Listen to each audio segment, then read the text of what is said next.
ではですね、外食業の特定技能2号試験ですね。技能測定試験について、今回はですね、申し込みについて説明していきます。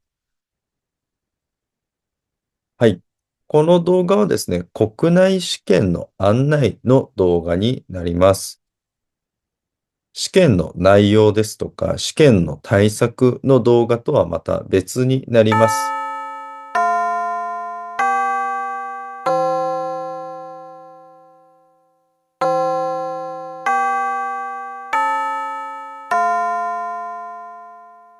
どんな人が申し込めるのか、またどう申し込んだらいいのかということをですね、説明していきます。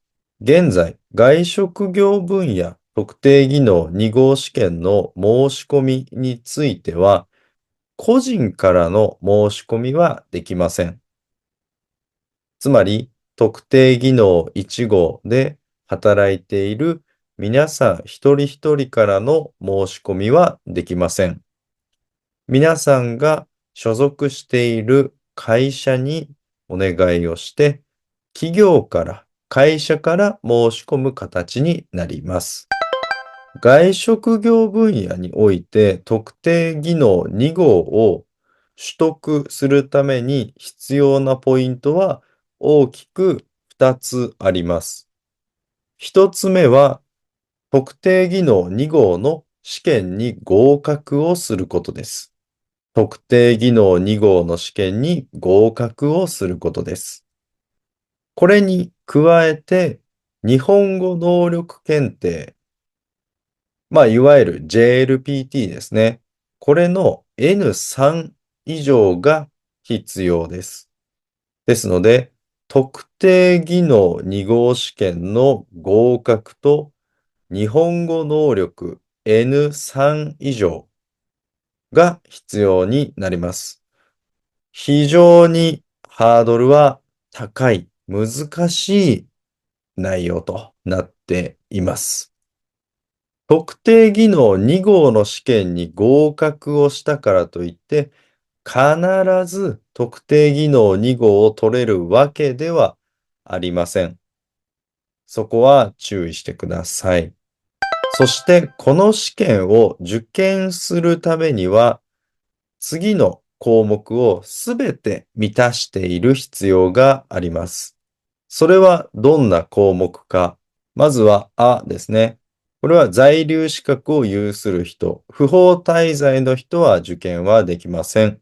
これは当たり前といえば当たり前ですね。続いて、試験の日に満17歳以上の人。これはパスポートですね。パスポートを持っているかどうかです。は非常に重要です。2年間の指導経験、指導をしながら接客をするという経験が必要です。この経験というのは自分が経験しましたというだけではなくて、その企業があなたは確かに我々の会社、私たちの会社で2年間きちんと指導、監督をしながら実務経験を積みました。そういう証明書が必要になります。なので、どんだけ頑張ったとしても自分だけじゃダメです。これは会社からあなたは2年間頑張りましたね。あなたはきちんとマネジメントしてくれました。証明してあげますよ。っていうふうな書類が必要になります。ですので、特定技能2号を目指している人は、転職、転籍などはあまりしない方がいいです。なぜなら、指導をする立場、監督をする立場というのは、すぐにはなれないからですね。5年間のうち、例えば1年目で転職しました。でも、次の会社でもすぐに指導、監督できるかというと、ちょっとわからないんですよね。1年しか経験してなくて、新しい仕事場に移ったら、またゼロからのスタートになるんですね。なので、また特定技能の2年目ですけれども、その次の会社では1年目の扱いですよね。そうなってくると、また1年目でやりました。で、ここでうまく、あなたはじゃあこの年から指導、監督する立場だね、マネージメントできる立場だね、というふうにレベルアップできたら、3年目、4年目、ここで指導の経験ができますよね。2年間の経験。ただ、この3年目も、あなたちょっともう少し頑張ろうか。なかなか監督指導っていうのは難しいよね。で、3年目が終わってしまいました。そうすると、残り4年目と5年目で指導の実務経験を積まないといけないんですね。そうすると、この2年間は指導監督しながら接客をする仕事をしながら、2号の試験の勉強も一緒にしないといけない。なんなら N3 の勉強もしないといけない。そうなってくると、ここの年数大変なんですよね。3年目、4年目、5年目の仕事や勉強が非常に大変になります。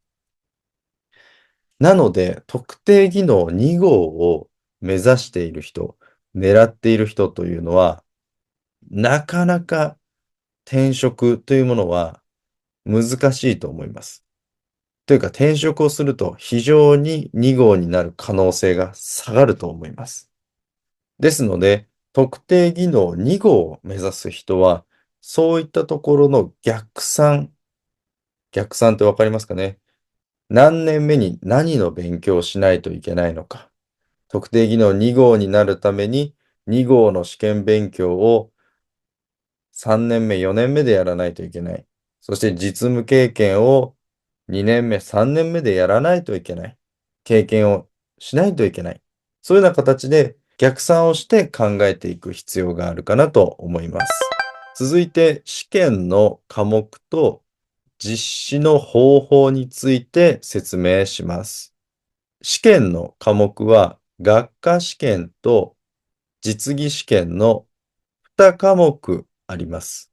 試験の時間は70分ですね。で、ここ非常に注目してほしいんですけれども、日本語での試験になります。漢字のルビ、つまり振り仮名はついていません。非常に難しい試験ですね。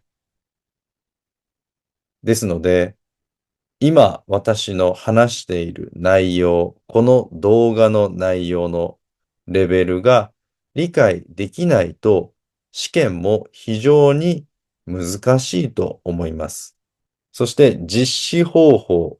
こちらはペーパーテスト方式、マークシートを使ったものになります。で、まず学科試験はですね、合計120点、問題は35問出ます。項目としては、衛生管理、飲食物調理、接客全般、店舗運営。この4つの項目からそれぞれ問題が出されます。主な内容としては、このような、ここの欄に書いてあるものをよく読んでください。そして重要なのがそれぞれの問題数です。一番点数の高いところは、衛生管理と店舗運営ですね。こちらは4点の問題が10問出ます。これだけで80点ですね。衛生管理と店舗運営で80点になります。ここの分野というのは難しい内容が多い分点数も高いです。残りは接客で30点、飲食物調理で10点配分されています。続いて実技試験ですね。実技試験は判断試験と計画立案試験があります。作業の計画を立案する計画立案試験などにより、業務上必要となる技能水準を測定するとあります。もう日本語は非常に難しいですね、これは。作業の計画を作ることによって、業務上必要な知識や技能を持っているのかということを判断するということを言ってるんですけれども、非常に内容は難しいです。で、こちらがですね、合計で20問。点数は130点あります。判断試験は12問。計画立案で8問ありますね。こちらも同じように衛生管理と店舗運営の配点が高くなっています。衛生管理が40点、飲食物調理が20点、接客全般が30点、店舗運営が40点、合計は250点の試験になります。そして重要な合格基準ですね。合格は250点のうち65%以上です。250点のうち65%以上。だいたい162点くらい、162点くらいが合格のラインですかね。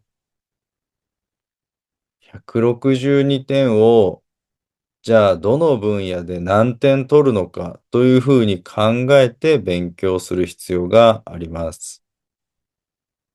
最もやらなきゃいけない範囲は、やはり衛生管理と店舗運営の部分ですね。こちらは学科試験でも80点、実技試験でも80点あります。これを完璧にすると、もうそれだけで160点になりますね。なので、ほぼ合格のラインに近づくという形です。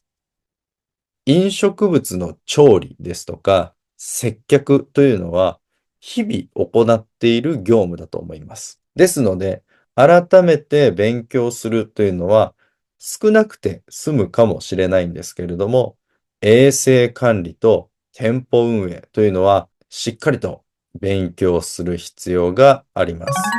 今回は外食業特定技能2号技能測定試験の概要について説明をしました。